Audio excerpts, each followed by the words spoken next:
जय Hind friends, welcome to पूरा academy. पूरा एकेडमी में आपका बहुत बहुत स्वागत है। चलिए शुरू करते हैं आज का द हिंदू एडिटोरियल एनालिसिस, जिसमें मैं सारी की सारी करंट अफेयर डिटेलिंग यहाँ पे लेकर के आता हूँ। एडिटोरियल की एनालिसिस अच्छे से करी जाती है, साथ ही साथ जो बैकग्राउंड की डिटेलिंग होती है फ्रेंड्स, वो आपको यहाँ पे प्रोवाइड कर देता हूँ ताकि आपके एग्जाम्स में वो चीज़ें छूटे ना। जो भी चीज़ें पीआईबी में इंपॉर्टेंट लगती हैं, down to earth front line, वो भी यहाँ पे आपको कंपाइल करके मिल जाती है अगर वो द हिंदू में कवर नहीं करी जा रही है तो। यहाँ पे आपको बताते हैं जो फ्रंट न्यूज़ पे आज का निकला है वो काफ़ी इंपॉर्टेंट आपके जानकारी के लिए यहाँ पे हो जाता है। यहाँ पे मणिपुर जो स्टेट है, मणिपुर हम सभी लोग जानते हैं कहाँ पे है, तो नॉर्थ ईस्ट का एक स्टेट है यहाँ पे मणिपुर। मेरा क्वेश्चन ये है, मणिपुर कितने राज्यों से बॉर्डर टच करता है? कमेंट सेक्शन में जरूर लिखें। यहाँ पे कुछ इंपॉर्टेंट डिस्ट्रिक्ट है, जो बिष्णुपुर हो गई और वेस्ट इम्फाल हो गई, ईस्ट इम्फाल हो गई।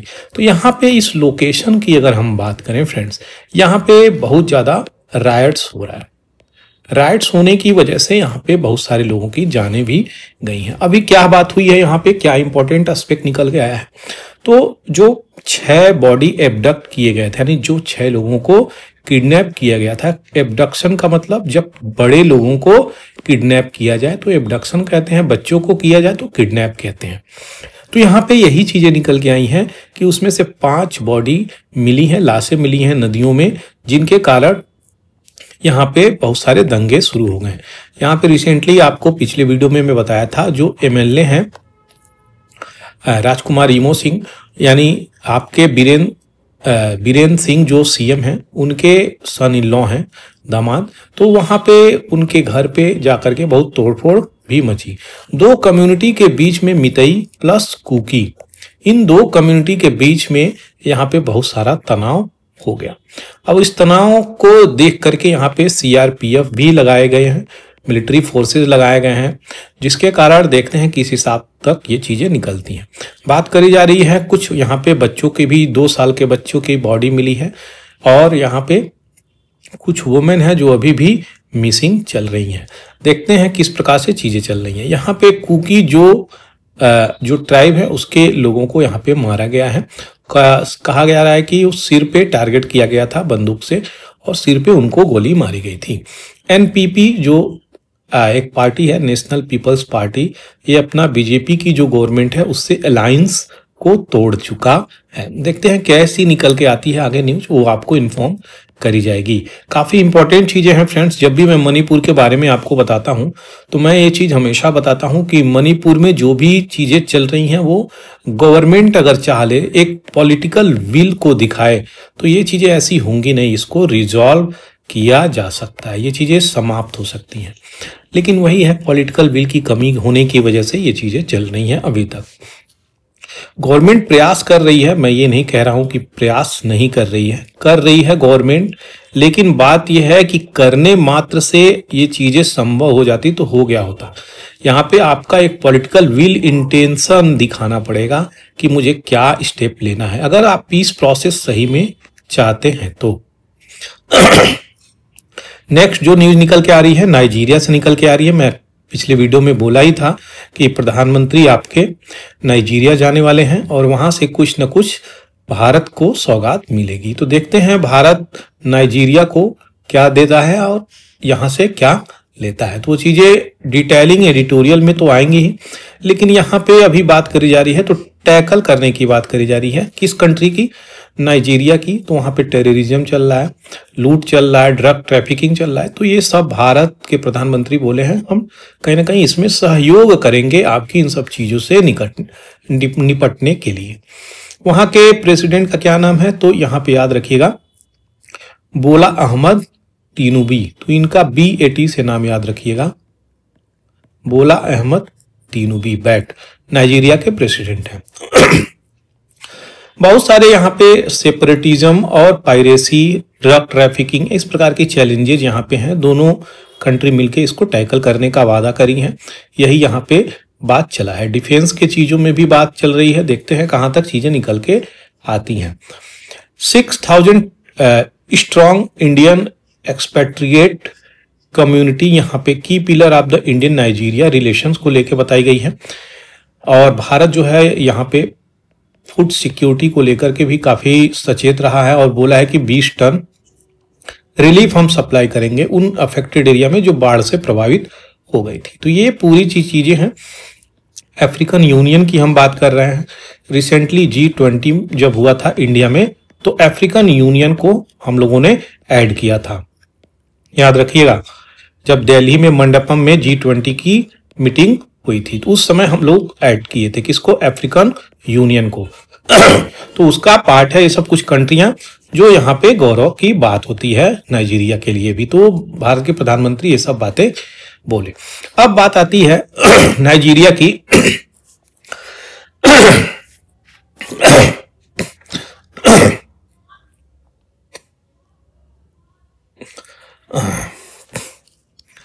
तो नाइजीरिया को देखेंगे यहाँ पे कि काफी इंपॉर्टेंट हो जाता है। यहाँ पे कोई भी अगर देश के प्राइम मिनिस्टर 17 साल बाद पहली बार यहाँ पे कोई विजिट कर रहा है तो इस कंट्री की महत्वता थोड़ी सी बढ़ जाती है आपके एग्जाम्स के पर्सपेक्टिव से।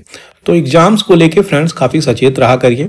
बेनिन से ये बॉर्डर टच करती है, नाइजीर से बॉर्डर टच करती है, चाड से बॉर्डर टच करती है और आपका कैमरून से बॉर्डर टच करती है। वहीं पे अटलांटिक ओशियन है, यहाँ पे अटलांटिक ओशियन से ये बॉर्डर टच करती है, यानी लैंड लॉक्ड कंट्री नहीं है। याद रखिएगा, लैंड लॉक कंट्री कौन होती है, मान लीजिए ये लैंड है, ये लैंड है, तो ये सब जुड़े हुए हैं, तो यहाँ पे यही वाली कंट्री लैंड लॉक हो गई। अब आगे बढ़ते हैं यहाँ पे, क्योंकि यहाँ की चीजें अच्छा से मैं कवर कर दिया तो मैं सोचा थोड़ा सा बैकग्राउंड डिटेलिंग अगर दे रहा हूं मैप से तो आपको बताने भी काफी आवश्यक हो जाता है। एग्जाम्स जब भी आप कोई भी चीज देते हैं तो वहां से क्वेश्चन सीधे आता ही नहीं है, आपको अंदर जाकर के पढ़ना होता है, जिसे हम बैकग्राउंड कहते हैं बार बार। अब आगे बढ़ते हैं, यहाँ पे हिस्टोरिक फ्लाइट की बात करी जा रही है। ये भारत ने कुछ इतिहास रचा है, हाइपरसोनिक मिसाइल। तो हाइपरसोनिक मिसाइल जिसकी रेंज क्या है, 1500 किलोमीटर। बहुत बड़ी रेंज होती है फ्रेंड्स, ये 1500 किलोमीटर की रेंज कोई कम नहीं होती है। और इस रेंज के मिसाइल्स को हम लोग यहाँ पे टेस्ट किए हैं, जो कि सक्सेसफुली डेवलप हुआ है। कहाँ टेस्ट किए हम लोग, APJ Abdul Kalam island, Orissa off coast में पाया जाता है। मैं यहाँ पे विजिट भी किया हूँ, काफ़ी अच्छी जगह है, लोकेशन बीचेज हैं, चांदीपुर भी वाला जगह है यहाँ पे टेस्टिंग रेंज। तो यहाँ पे कई सारे पेलोड को ये एक साथ उठा सकता है और 1500 किलोमीटर की इसकी रेंज रखी गई है। तो ये लॉन्ग रेंज हाइपरसोनिक मिसाइल बोला गया है। DRDO और डिफेंस मिनिस्टर राजनाथ सिंह यहाँ पे कंग्रेचुलेट करते हुए नजर आ रहे हैं। यहाँ पे क्या माइलस्टोन निकल के आ रहा है कि ये एक प्रकार से हिस्टोरिक चीजें हैं, इस प्रकार की चीजें नहीं हुई थी। तो देखते हैं क्या क्या इसमें और आगे बढ़ सकते हैं। तो ये जो है स्पीड आप एटलीस्ट मार्क 5 की स्पीड से ये चीजें चलेंगी और टेस्टिंग हुई है जो सफल भी हो चुकी है। अब यहाँ पे हम देखेंगे कुछ इंपॉर्टेंट चीजों को जो आपके एग्जाम्स के पर्सपेक्टिव से काफी इंपॉर्टेंट हो जाता है। तो चलिए सबसे पहले यहाँ पे देखें हम कुछ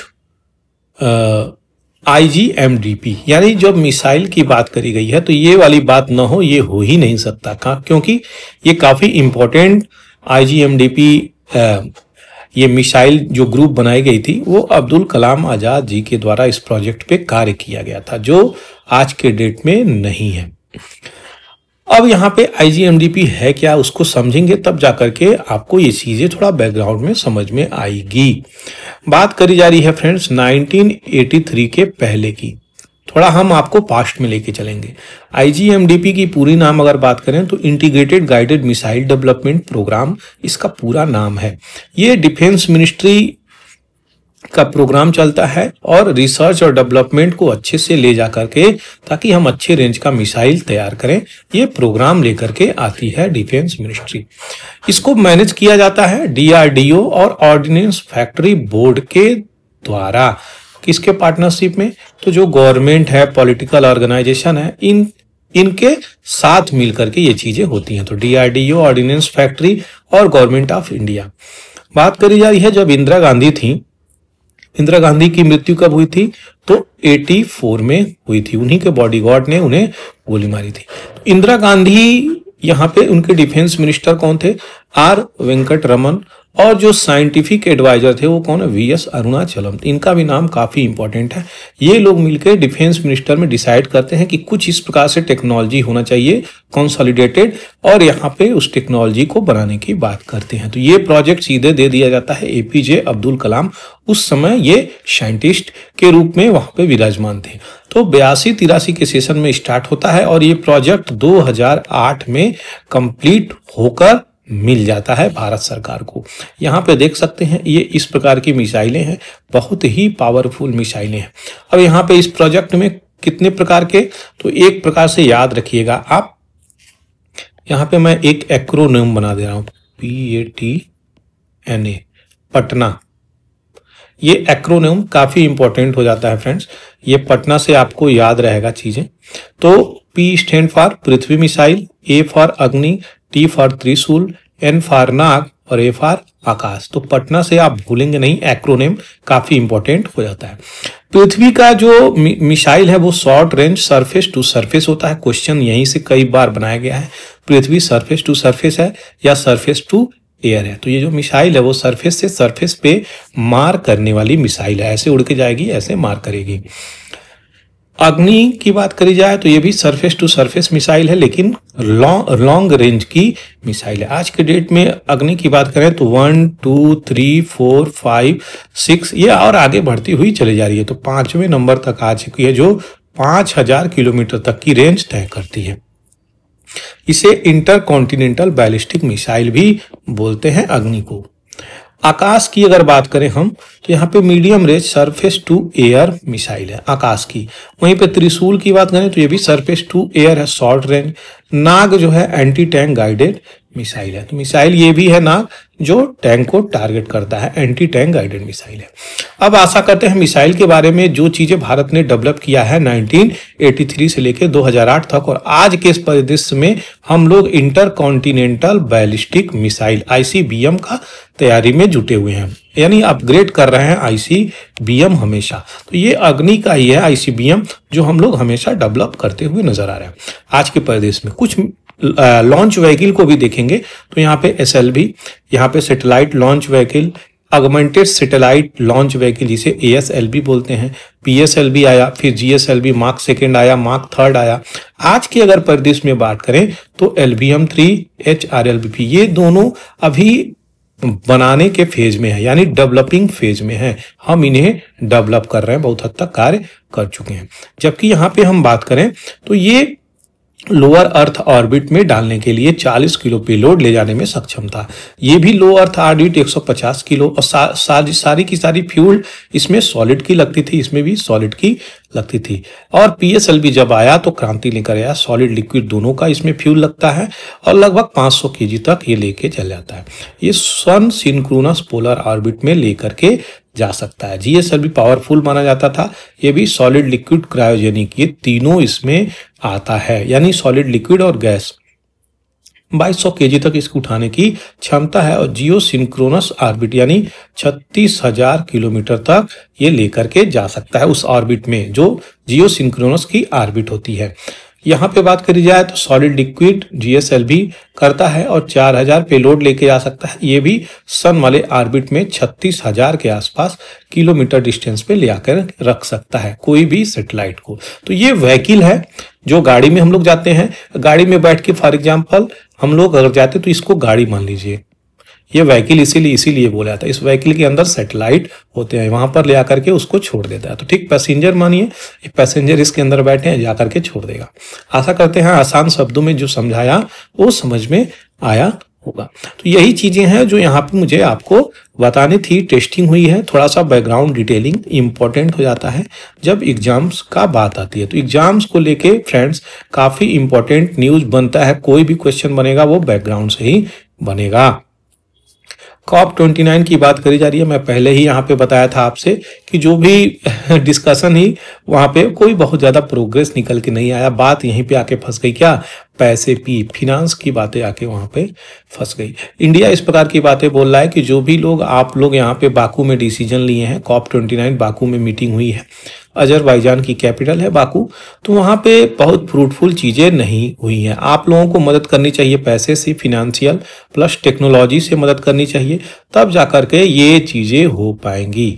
यहाँ पे मिटिगेशन वर्क प्रोग्राम की बात करी जा रही है। मिटिगेशन वर्क प्रोग्राम मतलब तब जाकर के यहाँ पे पीस हो पाएगा, पोल्यूशन कम हो पाएगा। अब यहाँ पे रिन्यूएबल एनर्जी पे शिफ्ट ही आदमी क्यों करेगा जब उसके पास पैसे ही फंडिंग नहीं करेंगे। कौन कंट्री? Developed country. तो यहाँ पे G20 की बात करी जा रही है। G20 कंट्री मिलके फंडिंग करेगी। G20 कंट्री में बहुत सारे गरीब कंट्री भी आते हैं, डेवलपिंग कंट्री भी आ जाते हैं। आज के डेट में अफ्रीकन यूनियन को भी ऐड कर लिया गया। तो ये बहुत ज़्यादा सही बात हुआ नहीं। तो यही सब यहाँ पे चीज़ें निकल के आ रही हैं। देखते हैं क्या चीज़ें निकल के आ रही हैं। मिटिगेशन वर्क प्रोग्राम, ये जो वर्ड अभी आया है आपके सामने, मिटिगेशन वर्क प्रोग्राम, ये शर्म अल शेख COP27 इजिप्ट में हुआ था, वहीं से ये चीजें निकल के आई थी। मिटिगेशन वर्क प्रोग्राम, ये भी याद रखिएगा, क्वेश्चन अगर यहां से बने तो छोड़ना नहीं है। आगे बढ़ते हैं। इतना सारा चीजें हो गई तो रियो अर्थ समिट भी आपको बता दें, क्योंकि कॉप से क्वेश्चन तो आने इस बार लगी रहा है कि कहीं ना कहीं क्वेश्चंस आ सकता है। तो बात कर रहे हैं UNFCCC की। तो ये जो है United nation framework convention on climate change, इसका पूरा नाम हो गया। ये साइन किया गया था 1992 में। किस रूप में? तो यहाँ पे United nation conference environment and development, इसी को बोला गया। और बाद में इसको अर्थ समिट, रियो कॉन्फ्रेंस, तीनों इसी को बोला जाता है। चाहे रियो अर्थ समिट कह लीजिए, चाहे अर्थ समिट, चाहे रियो कॉन्फ्रेंस कह लीजिए, कुछ भी, इसी को रियो अर्थ समिट 1992 में होता है। कहाँ पे? ब्राजील में। तो ये ब्राजील में समिट होता है और यहीं से ये चीजें निकल के आती हैं। UNFCCC ये फोर्स में आता है 1994 में 21 मार्च को। इसकी ऑब्जेक्टिव क्या है कि जो भी ग्रीन हाउस गैस है उसके इमिशन को कम करेंगे, और जो मानव का इंटरफेरेंस है, एंथ्रोपोजेनिक इंटरफेरेंसेस, वो क्लाइमेट को लेके उसको सस्टेनेबल मैनर में कम करना है। आर्टिकल 7.2 क्या डिफाइन कर रहा है? कॉन्फ्रेंस ऑफ पार्टी इसके अंतर्गत बना दी जाती है। किसके अंतर्गत? UNFCCC के अंतर्गत, जो डिसीजन मेकिंग बॉडी यहाँ पे बनती है। इसी कॉप की मीटिंग 29 में हुई है। कहाँ पे? अजरबैजान, बाकू सिटी में। तो ये डिसीजन मेकिंग बॉडी है, highly decision making body convention की। और कन्वेंशन कौन है? तो यही कन्वेंशन है। 198 मेंबर इसके पार्टी हैं।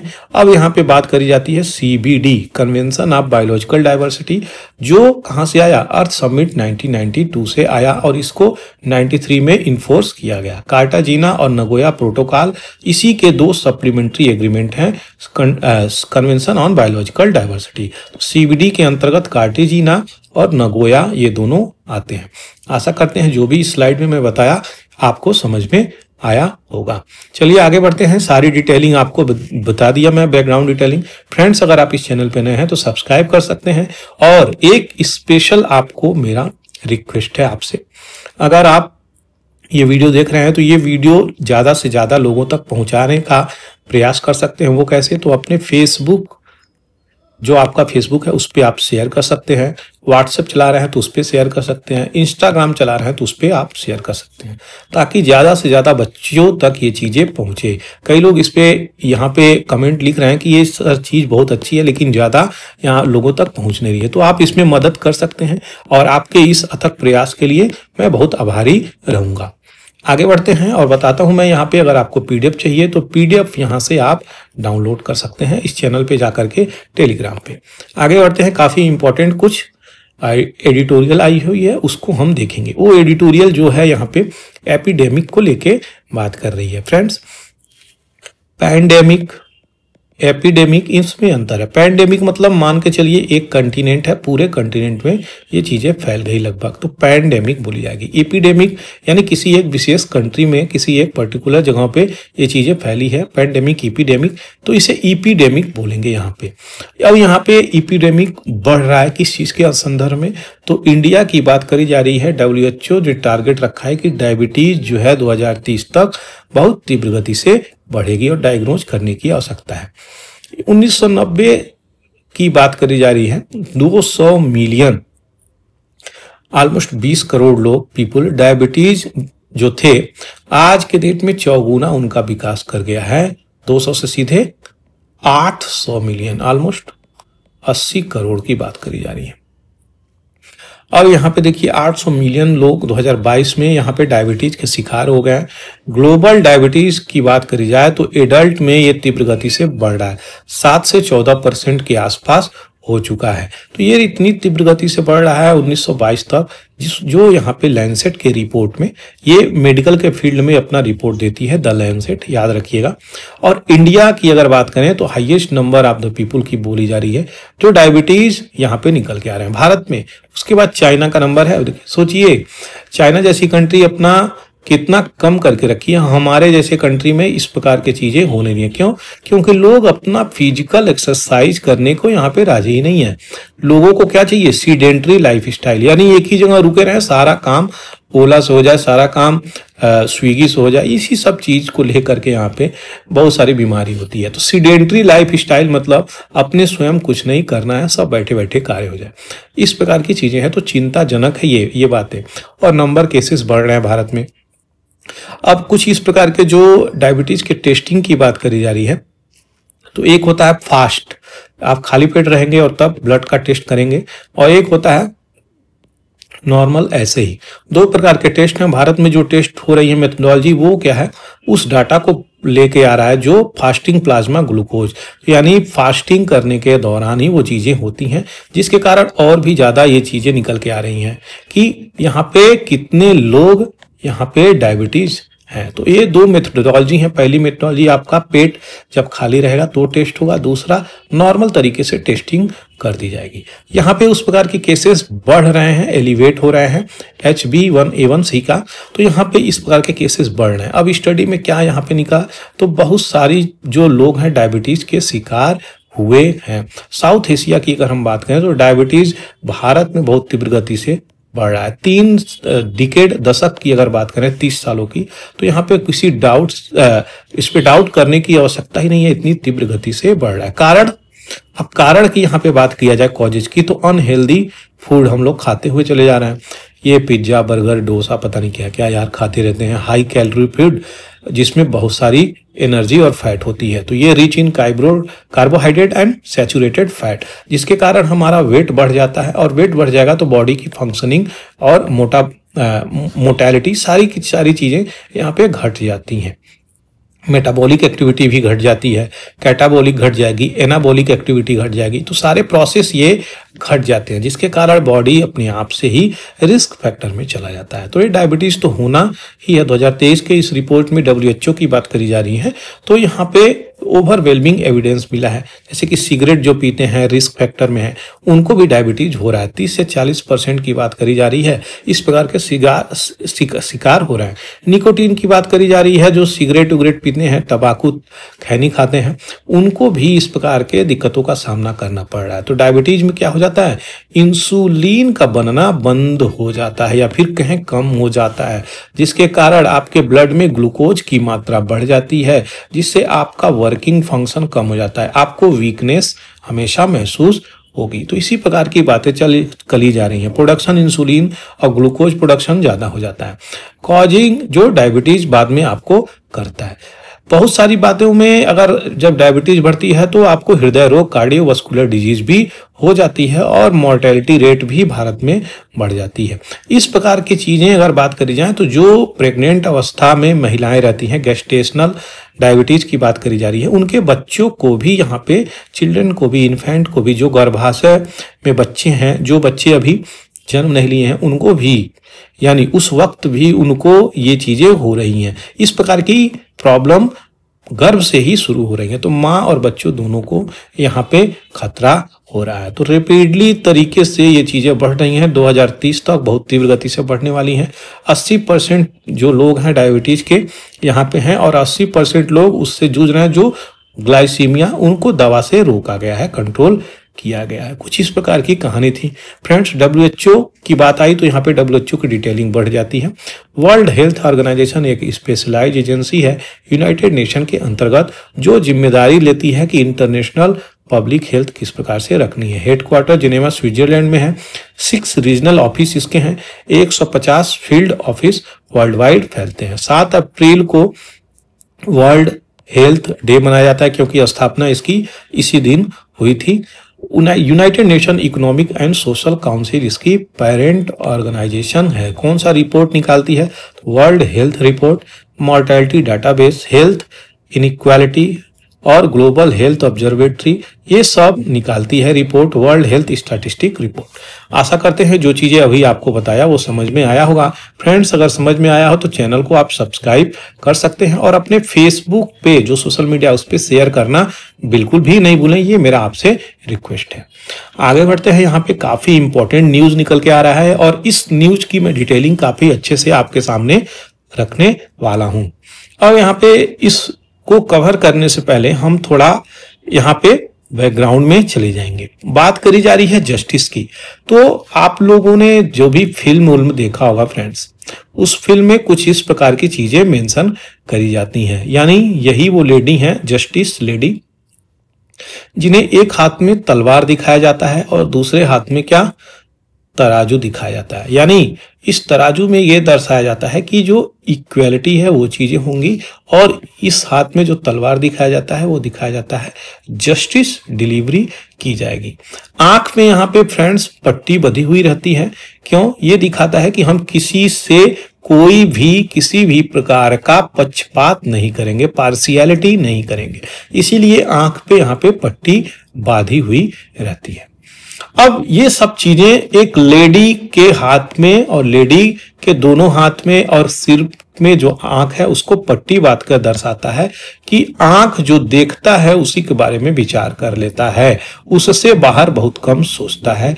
इतनी बड़ी ये चीजें रखी गई थी, इतनी बड़ी ये चीजें हैं, इतनी बड़ी स्टेटमेंट है कि आंख मान लीजिए जो देखेगा वही सोचेगा, वही समझेगा। तो इसलिए इसकी पट्टी बांधी गई थी, याद रखिएगा उस वक्त। अब यहाँ पे जो विचारधारा निकल के आ रही है नए वाले में, तो नए वाले में क्या कहा जा रहा है? ये जो नया स्टैचू लगाया गया है आपके पार्लियामेंट में, वहां पे पट्टी को हटा दिया गया है। जिस हाथ में तलवार था उस हाथ में यहाँ पे संविधान दे दिया गया है, उस हाथ में संविधान यहाँ पे दे दिया गया। यहाँ पे इनको व्हाइट कलर का बनाया गया है, व्हाइट मार्बल में बनाया गया है। दूसरा, इनके हाथ में जो तराजू है वो तराजू नहीं हटाया गया है, वो तराजू यहाँ पे रखा गया है। तो ये, और आंखों पे जो पट्टी थी उसे हटा दिया गया है। एक हाथ में जो तलवार थी वो तलवार हटा के यहाँ पे हम लोग क्या दे दिए हैं? कॉन्स्टिट्यूशन ऑफ इंडिया दे दिए हैं। तो ये नई अब स्टैचू लेडी हैं जो आपको सुप्रीम कोर्ट में, हाई कोर्ट में देखने को मिल रही हैं। बॉम्बे कोर्ट ने इस प्रकार की बातें शुरुआत में कही थी। अब ये इसी मुद्दे को लेकर के एडिटोरियल है, काफी इंपॉर्टेंट एडिटोरियल है, जो बैकग्राउंड अभी आपको यहाँ पे पहले मैं देना चाहा दे दिया। अब इसके पीछे की चीजें समझेंगे एडिटर क्या कह रहे हैं। अब न्यू जस्टिया जो बात चल रही है उसकी बात को हम देखेंगे और समझेंगे। क्या यहाँ पे री इमेजिंग जस्टिस करी जा रही है? यानी जस्टिस जो पहले चल रही थी, क्या वो जस्टिस अब बदल के पुनः एक नए रूप में जस्टिस की चीजें देखी जाएंगी? उसी को री इमेजिंग जस्टिस करी जा रही है। री इमेजिनिंग का मतलब यही हुआ कि अब किस प्रकार से जस्टिस होगी, क्या उस पर विचार करना पड़ेगा। बात हो रही है फ्रेंड्स, जब ये DY चंद्रचूड़ जो सुप्रीम कोर्ट के former chief justice of India थे, अभी रिसेंटली ये रिटायर्ड हुए हैं, और संजय सिन्हा यहाँ पे चीफ जस्टिस ऑफ इंडिया हो चुके हैं। तो यहाँ पे 6 फीट की बात करी जा रही है। व्हाइट स्टैचू, एक साड़ी जिसमें साड़ी लगा हुआ है, यहाँ पे देखिए साड़ी पहनी हुई है ये औरत, और इसी की बात करी जा रही है साड़ी क्लेडेड ऑर्नामेंटल गॉडेस, जैसे कि बिना अंधा हुए, यानी उनके जो आंखों पे पट्टी थी वो हटा ली गई है, जो अभी आपको यहाँ पे मैं बताया। तो इस चीज को ये बोल रहे हैं कि अब ओपन आइड जस्टिस होगी। तो आंख जो है, भगवत गीता की हम बात करेंगे। भगवत गीता की हम बात इसलिए कर रहे हैं क्योंकि वहां पे सेंसेस को लस्ट से जोड़ा गया है। आपकी कानें क्या सुनती हैं, आंखें क्या देखती हैं, आपके टंग क्या महसूस करते हैं, स्किन को क्या स्पर्श होता है, ये सब इंद्रियों पे विजय पाने की बात कर रही है। ये सब आपको कहीं ना कहीं भ्रम में लेकर के जाता है। एक अध्यात्म की और मैं बात कर रहा हूं, ट्रांसडेंटल नॉलेज की बात कर रहा हूं यहाँ पे। तो ये वही चीज है, यहाँ पे बात कर रहे हैं कि अब लस्ट से कहीं ना कहीं डिसीजन होने लगेगा। एक प्रकार से ये जो है उसके दो एंगल निकलने हैं। पहला कि अगर आंखें खुली रहेंगी तो हम सही प्रकार से निर्णय ले पाएंगे, ये भी बात बोली जा रही है। दूसरा ये भी बात बोली जा रही है आंखें हमेशा भ्रम खाती हैं, इसलिए अगर आंखें बंद थी तो ये भी सही थी, हम अपने चीजों को प्रूफ के आधार पे आगे लेकर के जाते थे। तो यहाँ पे यही सारी चीजें हैं जो इस आर्टिकल में बोली जा रही हैं। बात करी जा रही है 1530 की, तो यहाँ पे बहुत सारे जो ब्लाइंड फोल्ड थे एम्बलम के रूप में राइट टू इक्वालिटी की बात करते थे कि हम सबको बराबर से दर्जा देंगे, बराबर का अधिकार देंगे सबको, चाहे किसी भी caste, creed, religion, place, public birth कहीं से आए, हम सबको राइट टू इक्वालिटी का बात करेंगे। राइट टू इक्वालिटी की जब बात आती है तो फ्रेंड 14 से लेके 18 में फंडामेंटल राइट्स में ये चीजें रखी गई हैं। आशा करते हैं ये चीजें आपको मैं कई बार बताया हूं, समझ में आ रही होगी। उसी की बात कर रहे हैं कि अब जो आंखें हैं उस लस्ट ऑफ आईज से देखी जाएंगी, जो वर्च्यू अब अचीव करी जाएगी। तो देखेंगे क्या चीजें होंगी। मूरल इन द कोर्ट, जो स्टैचू बनाई गई है अब कोर्ट में कुछ इस प्रकार से आपको दिखाई देगी, जो अभी आपको मैं बता रहा हूं। इसकी बातें यही है यहाँ पे कि इसके पीछे क्या एक रैशनल माइंड है, मतलब इंटेलेक्चुअली क्या है, बौद्धिकता क्या है। तो कहीं ना कहीं ये प्रेजेंट करने का प्रयास भी कह रहे हैं कि हिंदू गॉडेस को यहाँ पे स्टैचू व्हाइट कलर में प्रेजेंट करने की बात कर रहे हैं। मूरल की अगर जो हम बात कर रहे हैं, जो पेंटिंग, जो स्टैचू है वह ओपन करेगा पब्लिक की व्यूइंग। तो पब्लिक व्यूइंग यहाँ पे एक इंपॉर्टेंट रोल भी अब प्ले करेगा। क्यों? क्योंकि अब इसकी आंखें जो हैं, आईज, वो खोल दी गई हैं। अब इस चीज को हम यहाँ पर कैसे देख रहे हैं, जो अगर इसकी आंखें खोल दी हैं तो वो जस्टिस कैसे डिलीवर करेंगी, क्योंकि आंखें जो हैं लस्ट के रूप में होती हैं। लस्ट, कामना की बात कर रहे हैं। तो आंखों से आप अपनों को, पब्लिक को, जो आपके पब्लिक है उनको आप देखेंगे तो जस्टिस कैसे होगी। जब आप देखे ही नहीं कि अगला कौन है तो आपकी जस्टिस यहाँ पे डिलीवरी की जाती है। बहुत सारी ऐसी कंट्री हैं जो इस प्रकार की चीजें फॉलो करती हैं। बात करी जा रही है ये कि जो भी इनको आज के डेट में बनाया गया है, व्हाइट वाली चीजें जो आपको अभी यहाँ पे मैं बता रहा था, जो इस प्रकार की चीजें आई हैं आपका व्हाइट वाला, तो एक गॉडेस के रूप में रिप्रेजेंटेशन हुई है। इनके हाथ में राइट टू इक्वालिटी का तराजू है और पुस्तक के रूप में लेकर के आई हैं। इसी की पूरी बात चल रही है और देखेंगे किस प्रकार से ये चीजें चल रही हैं।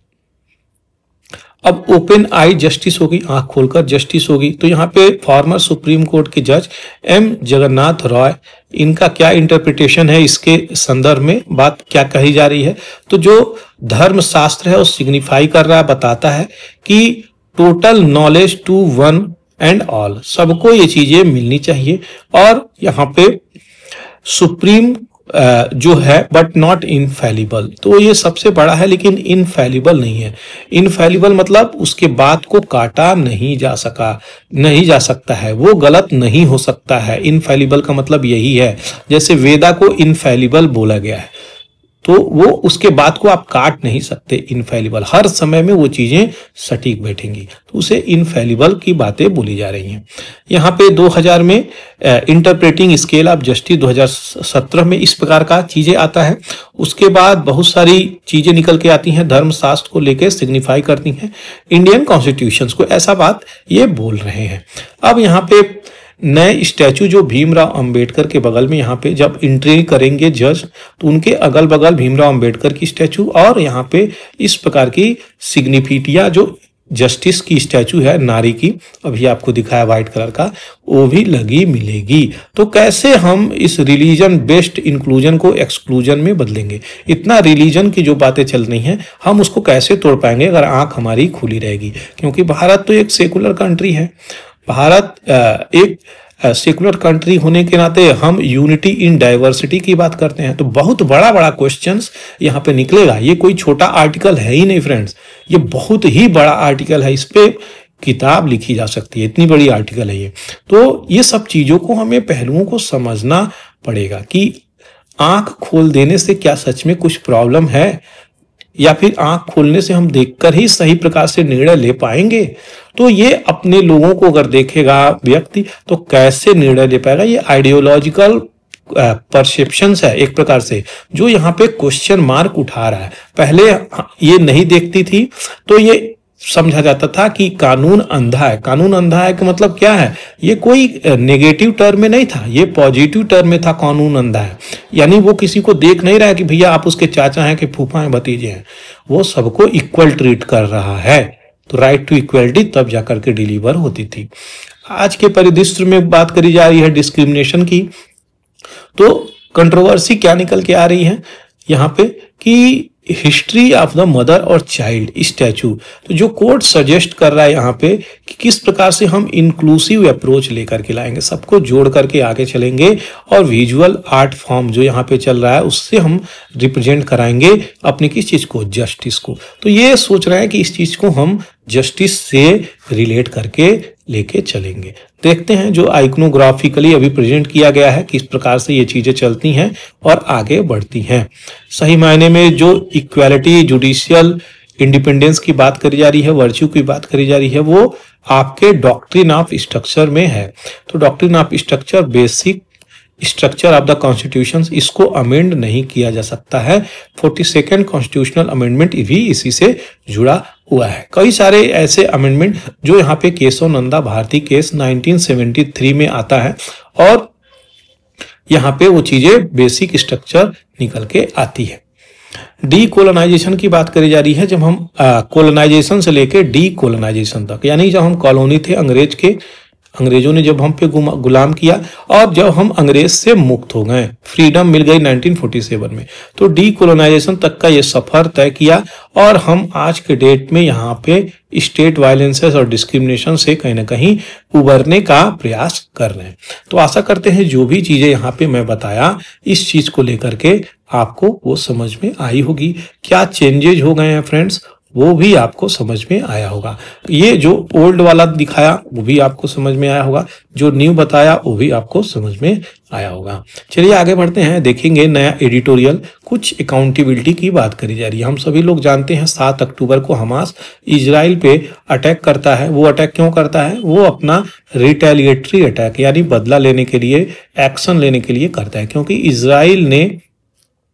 इजराइल की फोर्स क्या है, IDF, इजराइल डिफेंस फोर्स, और ये जो फोर्स है पैलेस्टीनियन पे ये अटैक करती है। तो पैलेस्टीनियन पे अटैक करती है, तो पैलेस्टीन में हमास जो ग्रुप है वो मिलिटेंट ग्रुप के नाम से प्रसिद्ध है। वो हमास ग्रुप IDF पे हमला करती है, इजराइल पे हमला करती है। उसी की बात करी जा रही है। अभी रिसेंटली कई सारे लोगों की, यहाँ पे 2 आर्टिकल को लेके मैं एक साथ समझाऊंगा आपको, एक एडिटोरियल प्लस एक आर्टिकल, दोनों को एक साथ लेके समझाऊंगा।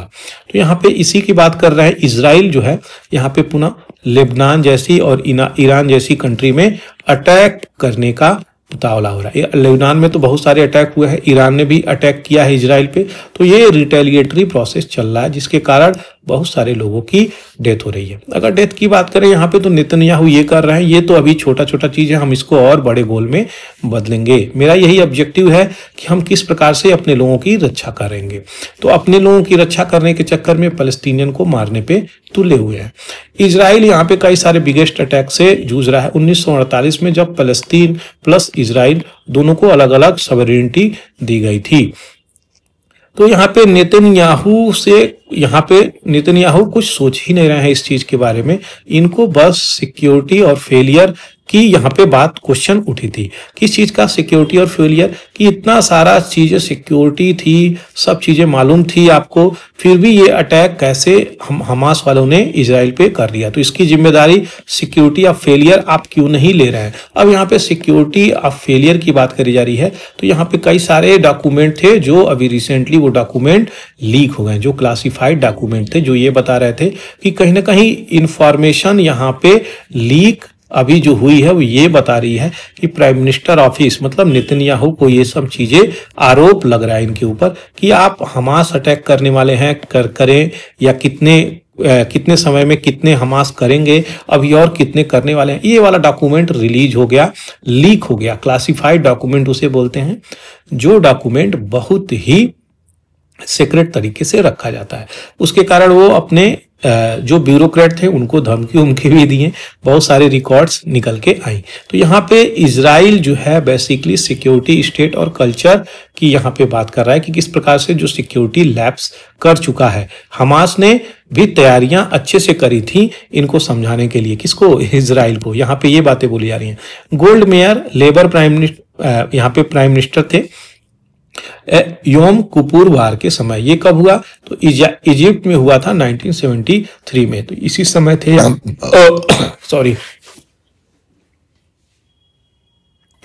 तो यहाँ पे 1973 में यहाँ पे ये वार हुआ। इस समय भी डैमेज किया गया था लेबर रेपुटेशंस को। तो ये कहीं ना कहीं अभी तक जब से इजिप्ट और लेबनान और सीरिया, ये जितने भी यहाँ पे अटैक हुए हैं, ये इनके रेपुटेशंस पे क्वेश्चन उठा है। 2006 में लेबनान इन्वेजन की बात करें तो भी यहाँ पे प्राइम मिनिस्टर उस समय क्या थे, यहूद ओलमर्ट और कदीमा पार्टी से। तो यहाँ पे पॉलिटिकल एक्टिविटी 2015 में हुई थी, इन पे भी क्वेश्चंस उठे थे। नेतन्याहू की बात करें यहाँ पे तो क्या कॉन्सिक्वेंसेस हैं वो हम यहाँ पे देख रहे हैं कि वो अवॉइड कर रहे हैं, रेस्पॉन्सिबिलिटी ही नहीं ले रहे हैं और सिक्योरिटी फेलियर को मान ही नहीं रहे हैं कि हाँ हमास वालों ने अटैक किया, इसको वो मानने के लिए तैयार ही नहीं हो रहे हैं। यहाँ पे फीलिंग सिक्योर की बात करी जा रही है उनके कंट्री में, जो एमलेस वार चल रहा है, यानी इजराइल पे केवल ये भूत सवार है कि फलस्तीनियन को कैसे एलिमिनेट किया जाए। गवर्नमेंट, मिलिट्री, इंटेलिजेंस, ये सब अकाउंटेबिलिटी ले ही नहीं रहे हैं, क्योंकि यहाँ पे वो एक चीज टारगेट किए हैं, वो है फलस्तीन। तो फलस्तीन को अगर वो टारगेट कर रहे हैं फ्रेंड्स, यहाँ पे जो नॉर्थ गाजा को ज्यादा टारगेट कर रहा है, ये आपका लेबनान कंट्री हो गई, ये जॉर्डन हो गई, इजिप्ट हो गई, इनसे भी भिड़ चुके हैं, ये इनसे भी भिड़ चुके हैं, इनसे भी भिड़ चुके हैं। ये गोलन हाइट है और लेबनान से भिड़ ही रहे हैं, बगल में ईरान है, उससे भी भिड़े थे। तो ये कुछ कंट्री हैं जहां से इनका इश्यू निकल के आ रहा है। अगर बात करी जाए आज के परिदृश्य में, तो मैं बोला था 2 आर्टिकल को लेके आऊंगा यहाँ पे, और दोनों को एडिटोरियल प्लस आर्टिकल, तो यही है। नॉर्दर्न गाजा में 30 लोगों को इजराइल स्ट्राइक में यहाँ पे फिर से मार दिया गया, फलस्तीनियन, जिसमें बहुत सारे बच्चे थे, कुछ महिलाएं थी। देखिए बॉडी यहाँ पे किस पे लेके जाया जा रहा है, हॉर्स कार्ट पे बॉडी लेके जाया जा रहा है। ये सारी बॉडी है, डेड बॉडी है ये, और कई सारे तो इसमें बच्चे हैं। तो ज्यादा से ज्यादा बच्चे, ऑलमोस्ट 20,000 के आसपास डेथ हो गई है। मैं यहाँ पे 43,846 के आसपास टोटल डेथ हो गई है फलस्तीनियन पीपुल की। किसके स्ट्राइक में, इजराइल के स्ट्राइक में, जिसमें यहाँ पे 50% बच्चे हैं, ऑलमोस्ट 20,000। तो ये चीजें चल रही हैं, और जो एट्रोसिटी हैं, जो फलस्तीनियन लोगों को मारा जा रहा है, वहां पे गाजा का जो हेल्थ मिनिस्ट्री है वो ये बात बोला है। नेक्स्ट आगे निकल के आते हैं यहाँ पे ताइवान और यूएस जो है हमेशा ताइवान का सपोर्ट क्या है, ताइवान का सपोर्ट आपके चाइना के अगेंस्ट में हो जाता है। तो यही रेड लाइन क्रिएट कर देता है क्या, कि किस प्रकार से अब ट्रंप जीत के आए हैं, और अभी जो बिडेन साहब आपका मीटिंग कहाँ चल रहा है, तो अपेक की मीटिंग पेरू में चल रहा है। पेरू किसकी कैपिटल है, यहाँ पे पेरू, तो पेरू कैपिटल लीमा, तो लीमा इसकी कैपिटल है। लीमा में ये चीजें चल रही हैं। चाइना के प्रेसिडेंट जिनपिंग और जो बिडेन साहब दोनों लोग आपस में मिले हुए हैं। तो देखते हैं क्या यहाँ पे बातें निकल के आ रही हैं, क्योंकि बहुत सॉफ्ट चीजें निकल के आ रही हैं। ताइवान को ये सपोर्ट यूएस करता ही करता है इसके अगेंस्ट में। तो यही थी डिटेलिंग, और पैलेस्टीनियन की पूरी अगर डिटेलिंग देखेंगे तो इस स्लाइड में काफी अच्छे से निकल के आ रही है। यूनाइटेड किंगडम और यूएसए ये दोनों सपोर्ट भी करते हुए आ रहे हैं, जिसके कारण ये स्थिति परिदृश्य निकल के आ रही है। कभी 100% थे यहाँ पे, आज के डेट में 15% भी नहीं है। तो इनकी पॉपुलेशन फ्रेंड्स दिन पर दिन घटती हुई चली जा रही है। अगर वीडियो अच्छा लगा हो तो इसको फेसबुक पे जरूर से आप शेयर कर सकते हैं, इससे हमें बहुत हेल्प हो जाएगा। आगे बढ़ते हैं, यहाँ पे स्नैप पॉल की बात करी जा रही है। बात आ रही है जर्मनी की। तो जर्मनी के जो चांसलर हैं उनको ओलाफ स्कोल्ज नाम दिया जाता है। इनका नाम ओलाफ स्कोल्ज है। ये G20 वाले मीटिंग में आए थे, भारत में दिल्ली में मंडपम में आए थे। या इनका फाइनेंस मिनिस्टर को भी हटाया गया है। बात आ रही है बहुत सारा यहाँ पे इकोनॉमिक क्राइसिस की। अब यहाँ पे जर्मनी में कुछ इस प्रकार की क्राइसिस इमर्ज आउट हुई है। तो करंटली जो रूलिंग कोलिशन है वो आज के परिदृश्य में जो है सबसे वीक कोलिशन निकल के आ रही है, जो इनइफेक्टिव कोलिशन मानी जा रही है। कहाँ पे? जर्मनी में, जिसके कारण बहुत सारे चीजों पे प्रॉब्लम निकल के आ रही है। तो जो उधारी ये यूरोपियन कंट्री को दे रहे थे 0.35% ऑफ द GDP, इस पे ब्रेक लग चुका है। अब ये कहीं उधारी देने लायक है नहीं, क्योंकि इकोनॉमिक क्राइसिस से गुजरने वाले हैं, गुजर भी रहे हैं, उसकी वजह से ये चीजें हैं। तो इनका बेसिक लॉ जो जर्मन कॉन्स्टिट्यूशन है वो यहाँ पे अब रोक निकाल के ला रहा है। प्रति साल ये जो चीजें निकलती थी उस पर रोक लगाया गया है। लीडर ऑफ अपोजिशन की अगर बात करें तो अलायंस यहाँ पे जो बना है, जैसे कि CDU Christian democratic union, Christian social union, और अपोजिशन लीडर फेडरिक मर्ज जो यहाँ पे ओपिनियन में लीड कर रहे हैं। तो देखते हैं ये अपनी कुर्सी भी संभाल पाते हैं या नहीं, वो तो अपकमिंग एडिटोरियल में आ ही जाएगा फ्रेंड्स। एक फीस है फ्रेंड्स, इसका नाम है लूना। तो लूना फिश काफी कॉस्टली मिलती है, पहली बात, और इसकी वर्ल्ड में काफी डिमांड भी है। जिसके कारण भारत में इसको देखा गया है कि कहाँ कहाँ ये पाई जाती हैं। तो इंडियन ओशियन में पाई जाती हैं, प्लस आपका अंडमान एंड निकोबार आइलैंड के सराउंड में भी इनका पॉपुलेशन है। उसी की बात करी जा रही है कि टारगेट कर रहा है सेंटर किस प्रकार से टूना फिश को हम एक्सपोर्ट करेंगे। टूना फिश को एक्सपोर्ट करने का हब बनाया जा रहा है किसको? अंडमान और निकोबार आइलैंड को। काफी इंपॉर्टेंट ये न्यूज हो सकता है, यहाँ से भी क्वेश्चंस बनाए जा सकते हैं। अभी रिसेंटली एक्सपोर्ट टूना फिश की बात करें तो हम लोग 32% के आसपास पहुंच गए हैं बढ़ के। तो 23-24 में हम लोग टूना फिश एक्सपोर्ट को बढ़ा चुके हैं। कॉमर्शियली इसकी बहुत ज्यादा डिमांड है। ग्लोबल टूना मार्केट की बात करें तो लगभग $42 बिलियन का ये मार्केट रखता है वर्ल्ड में। इंडियन ओशियन जो है इसका हब माना जाता है, second largest region in the world, जो 21% टूना का यहाँ पे प्रोडक्शन करता है। एक्सक्लूसिव इकोनॉमिक जोन,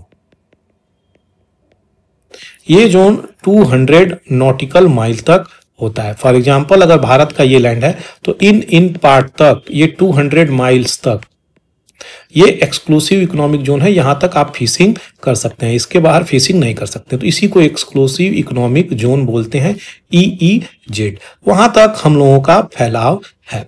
यील्ड की बात करें तो बहुत सारे इसका डिमांड है, एक्सपोर्ट करने के लिए चीजें हैं। तो ये सब डिटेलिंग थी। अब नेक्स्ट निकल के आ रही है विश्व सुंदरी विक्टोरिया जार की। विक्टोरिया जार थिलविग ये जो है मिस यूनिवर्स बनी है। किस कंट्री की है? तो डेनमार्क की है विक्टोरिया जार थिलविग। ये देख सकते हैं यहाँ पे इनको पहना दिया गया है। 21 साल की उम्र है इनकी। विक्टोरिया और डेनमार्क है। मेरा क्वेश्चन ये है डेनमार्क की कैपिटल क्या है? अगर आपको पता है तो कमेंट सेक्शन में आप जरूर लिखें फ्रेंड्स। तो ये पहली ऐसी हैं जो कंटेस्ट डेनमार्क से निकल के आई हैं और इनको 30 जो मैक्सिको सिटी में आयोजित होता है ये मिस यूनिवर्स का पीजेंट अवार्ड और इनको दिया गया है। भारत की बात करें तो इंडिया की रिया सिंह टॉप 30 कंटेस्टेंट में अपना जगह बना पाई हैं। तो ये चीजें हैं जो आपको मुझे बतानी थी। आशा करते हैं चीजें समझ में आ रही होगी। एशिया की largest floating solar power plant आपके पूर्वाकार्ता वेस्ट जावा प्रोविंस में है। तो ये चीजें याद रखिएगा जो अभी आपको मैं बता रहा हूँ। तो देखिए ये पानी पे चीजें हैं जो यहाँ पे रखी जा रही हैं। ये कौन से डैम पे है? तो सिरता डैम, काफी न्यूज में आ चुका है ये। और पूर्वाकार्ता वेस्ट जावा प्रोविंस में, वेस्ट जावा प्रोविंस इंडोनेशिया में पड़ता है, जो काफी इंपॉर्टेंट हो जाता है। तो वह 192 मेगावाट तक सोलर पावर प्लांट एशिया का लार्जेस्ट फ्लोटिंग पावर प्लांट है पानी के ऊपर। ये देखिए, तो ये सारी डिटेलिंग आपको दे दिया। आशा करते हैं चीजें क्लियर हो गई होंगी। फ्रेंड्स, अगर आप इस चैनल पे नए हैं तो इसको जरूर से सब्सक्राइब कर लीजिएगा। अपने दोस्तों को, कलीग को शेयर कर सकते हैं ताकि उन तक भी ये वीडियो पहुंच जाए। Thank you for watching the Hindu editorial analysis bye पूरा एकेडमी। जय हिंद, जय भारत।